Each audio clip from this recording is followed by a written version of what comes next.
What's up, dudes? So I'm back with another video. Today we're going to be talking about some news, festival updates, and some new releases, and some other sort of general stuff, really.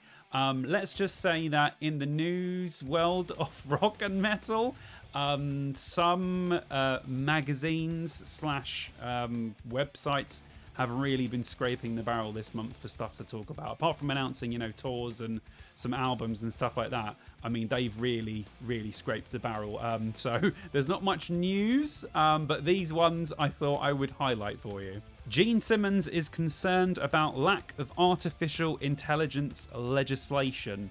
I mean, I probably am too, but is this really rock news? Black Sabbath's Tony Iommi presented with old fossil named after him. Here you go, Tony. Got yours a fossil. Down with the fitness? Disturbed's David Draiman has lost 34 pounds in the last 6 months. I mean, not really newsworthy, but this picture, to be fair, your boy's ripped up now. He's looking pretty good. Joe Rogan has chance encounter with Axl Rose at restaurant in Greece. Hopefully, he doesn't try and sing to him.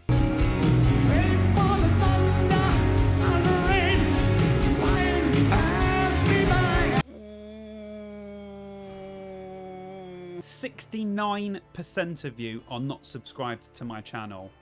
Wow!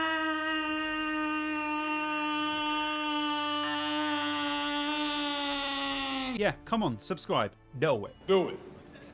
Do it. Do it. Anyway, Bloodstock has had some updates to it. The Metal to the Masses bands have now been added, so a load of really good, obviously local talent from all over the country. So I'm excited to listen to some of those bands before I go to Bloodstock and get a taste of what some of them are like, and hopefully make my way over to the New Blood stage, because I think that would be really cool. Also, big up my boy Scorer, who won the Metal to the Masses Gloucestershire one that I attended 2 rounds of. It was awesome. The other 2 I couldn't go to, but I think it's a really cool thing what Bloodstock do. I think Download and other festivals, I know they're a lot bigger and they have more stuff going on, but they should take note. As a whole, I think that the Bloodstock lineup is not necessarily my favourite one that I've been to, but you know, Killswitch, In Flames, Fit for an Autopsy, and Biohazard, Candlemass. I'm sure I'm missing a few. There's still some great stuff on there for me. A lot that I need to listen to, because there are a few bands on there I've heard of but never actually listened to or obviously caught up with. But yeah, not the strongest Bloodstock, but Bloodstock always delivers and I always have an amazing time. So that will definitely be a vlog coming your way once I go to it.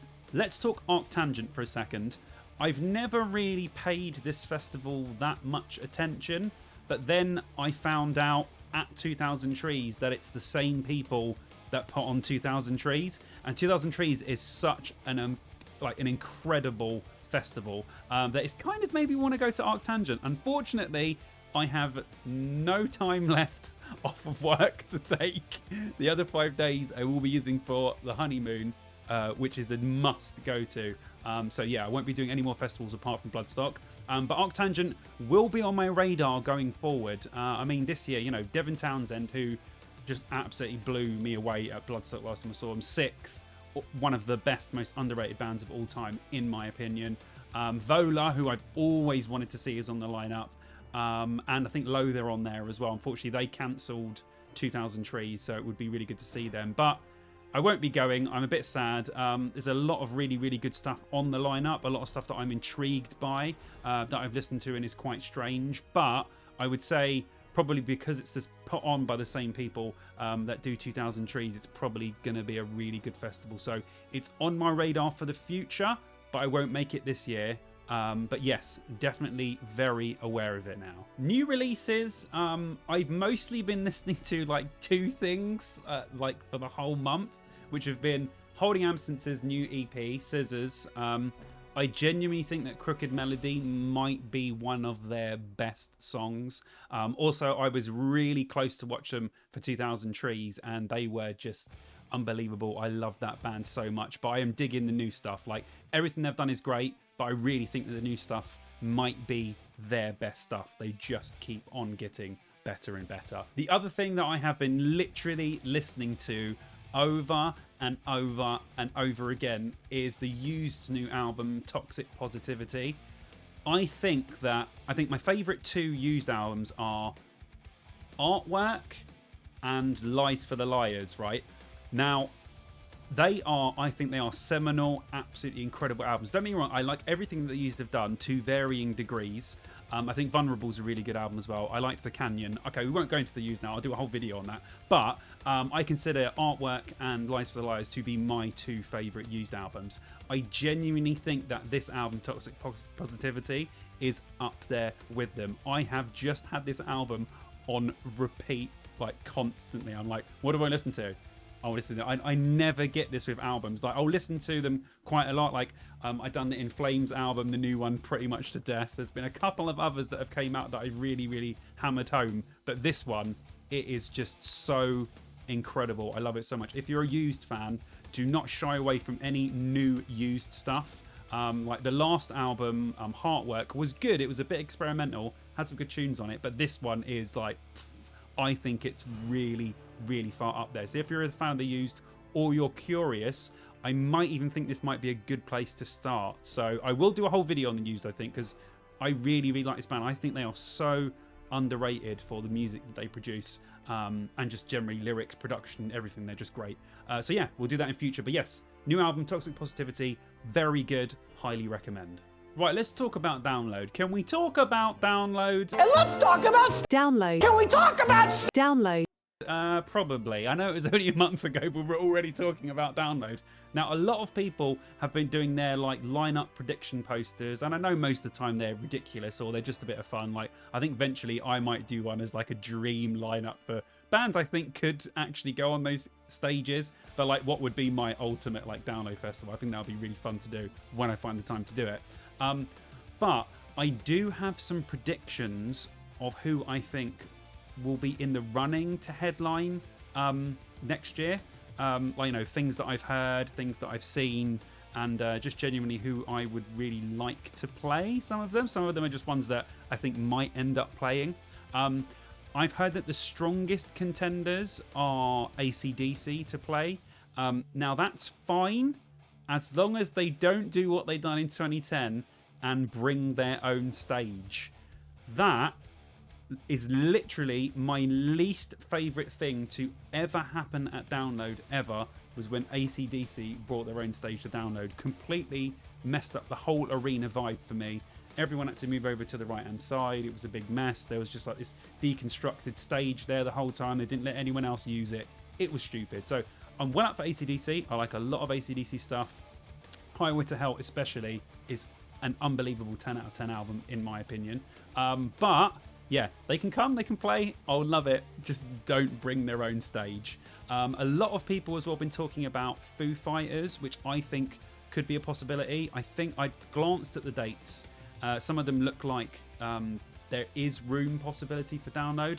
Some people were saying obviously because they're doing a tour, they won't play Download. But then I said I think people are underestimating how big Foo Fighters actually are, because I genuinely think that they could play those dates and Download Festival and sell all of them out. Absolutely no problem at all. I'm sure people will go and see them on multiple occasions as well. Who else do I have?